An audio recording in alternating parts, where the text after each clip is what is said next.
Hi, I'm the Rap Critic. Let's talk about Missy Elliott.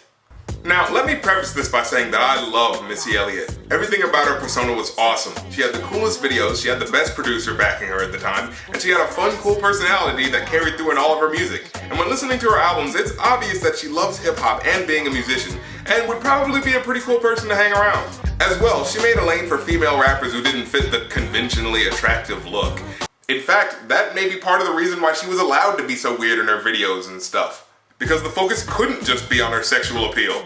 However, as made clear in her lyrics, she was a very sexual person. I mean, she helped write a song purely about female masturbation. I was feeling so good, I had to touch myself. Well, several actually. Every girl must have a toy. I think you see where that's going.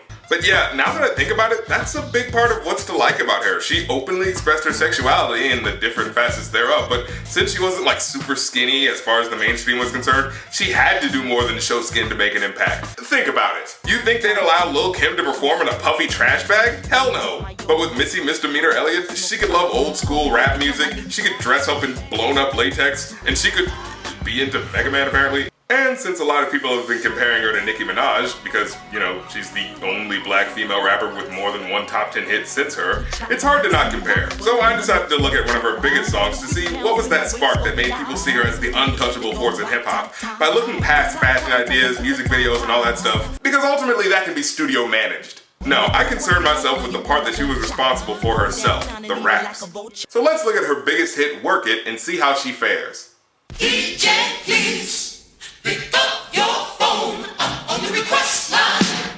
It's interesting that Timbaland shows up here first, because beat-wise, this is one of his pop music masterpieces, weaving cool samples together like the previously heard intro, and perfectly setting the stage for the old school vibes that Missy was going for on this album. And throughout, Timbaland manages to not only recreate that vibe, but instead of just lazily resting on classic samples, he uses them sparingly, crafting his own new sound in which the samples interact. It's pretty cool. Is it worth it? Let me work it. I put my thing down, flip it and reverse it. Okay, now what I like about this chorus is that it uses a bit of ambiguity, meaning that she could be speaking about sexual positions that she can put down and reverse, like, I don't know, cowgirl and reverse cowgirl. Or she could be talking about how she lyrically puts it down, representing herself fully as a rapper. If you got a big, let me search it. Well, that's a little less ambiguous. It's your primitive and flat yet. Wait, what is she saying there? Put my thing down, flip it and reverse it. Huh, she actually flipped it and reversed it. Well, if there's one thing you can't call Missy Elliott, it's a liar.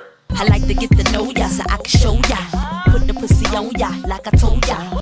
Again, she's no liar. She did tell us she was gonna do that. Once again, ruining the ambiguity, but whatever, who needs ambiguity? I doubt anyone's looking for coded messages from the woman who made 1 Minute Man. I mean, even if you were a kid and didn't know what that was about, you kinda knew what it was about.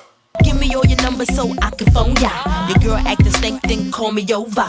Oh yes, my friends, no matter what sex you are, it just wouldn't be a rap song if it didn't talk about taking someone else's lover. Call before you come, I need to shave my cha-cha. I appreciate your bluntness and consideration. And special thanks to the video director for putting Missy Elliott's presumed pubic hair in the video. We really could not have figured that one out without you. Yeah, dude, gross! This the kind of beat that go ra-ta-ta, ra-ta-ta-ta-ta-ta-ta-ta-ta. No, it doesn't. It doesn't go like that at all. I know because I'm currently listening to it. Boy, lift it up, let's make a toaster. A toaster? What, you want to make a toaster? Let's get drunk, it's gonna bring us closer.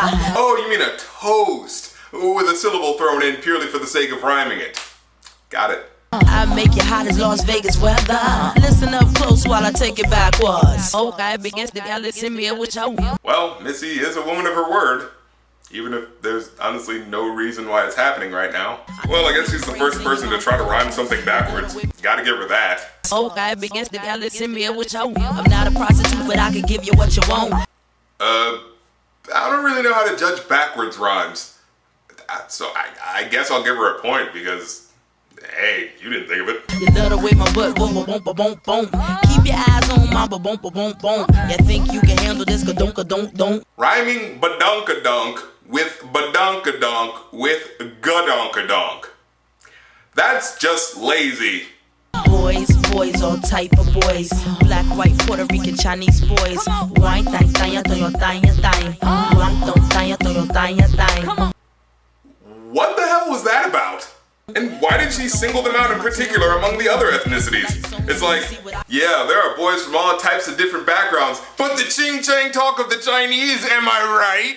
And Missy doesn't come off as a racist or anything. It just seems like she didn't really think about how something like that could be seen as a little insensitive. Okay, very insensitive, but moving on. Girls, get that cash. If it's 9 to 5 or shaking your ain't no shame, ladies, do your thing. Just make sure you ahead of the game. Well, right out of racially awkward territory, we get into actually one of the most sexually progressive statements I've heard in a song since Lupe. And this may sound odd at first from a feminist perspective, but straight up her message is that you can get a job in the mainstream business world, or you can capitalize off of your natural beauty and shake what your mama gave you. But in both respects, she says, to make sure you're ahead of the game. Make sure it's what you want to do, what you can handle and work with, and ultimately what makes you comfortable. And that sounds weird to say that a part of progressive thinking means that saying that it's completely okay for women to use their sexual assets for monetary gain. But think about it. If you were to say that women can't dress sexy or hell be in a music video where she's shaking her ass, would you not just be employing another version of male patriarchy onto women? I mean, a part of that old world stigma is either you're a complete slut or you're completely chaste, not showcasing any sense of sexual awareness. And Missy's saying, F that, do what you want, as long as it's indeed what you want. Now, many might see this as a contrast to my Bitch Bad episode, but actually I'd like to think of it as an expansion of it. To be clear, neither now nor then did I say that women expressing sexuality is wrong. There's nothing inherently wrong with this in a vacuum is fine. The problem comes in when a genre of music you like keeps saying, all you can be and all we will ever show you that you can be is... Because instead of seeing sexuality as purely an aspect of who you are, the overarching mainstream hip-hop culture tells you that it's the only thing you are. And like I said before, that's why I like Missy. She wasn't a one-dimensional female rapper. It was obvious that her team was about promoting a more dynamic artist beyond her sexual appeal. Even if it turns out that the song I'm reviewing is mostly of sexual nature, but even so, look at the way this video is marketing the song. Sure, there's parts where there's rump shaking, but there are parts where she's covered in bees, dancing like a b-boy, eating a Lamborghini. She's doing more than just one thing. Now, look at her Lil' Kim video. Boobs, boobs, boobs, look at her boobs. This video is specifically about manufacturing a woman as an object. Meanwhile, Missy's videos have more going on. Why you act dumb like, duh?